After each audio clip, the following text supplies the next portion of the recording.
भाजप ईशान्य मुंबईचा उमेदवार बदलण्याची शक्यता आहे असं आदित्य ठाकरे यांनी म्हटलंय। दक्षिण मुंबईची जागा मिंधे गटाला की भाजपला हा प्रश्न असल्याचं आदित्य यांनी म्हटलंय। आदित्य ठाकरे यांनी मुख्यमंत्री शिंदेंची यावेळी नक्कल देखील केली आहे।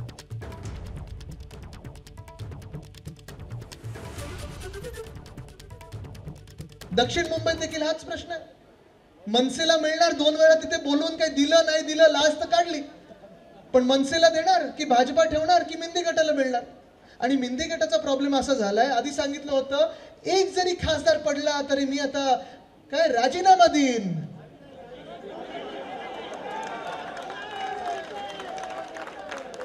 गावी ते फक्त अमावस्या आणि पौर्णिमेला जातात, बाकी कधी जात नाहीत। त्यांची शेती वेगळी असते।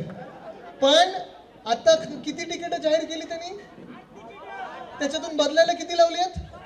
3 बदलले, 2 अजून बदलतायत। म्हणजे तुम्ही विचार करा, मिंदींचं ब्रीदवाक्य काय असायला पाहिजे? ज्यांनी दिली साथ त्यांचाच केला आम्ही घात। संजय भाऊ, मी ऐकलेलं आहे की ह्या सगळ्या प्रश्नांमुळे जे खोटं बोलतात, ज्यांनी भ्रष्टाचार केलेले आहेत, माझ्या कुठेतरी कानावर येते की भाजपा उमेदवार बदलायच्या पण नादात आता लागले।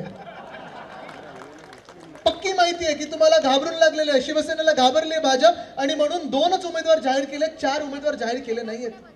दक्षिण मुंबईत देखील हाच प्रश्न आहे।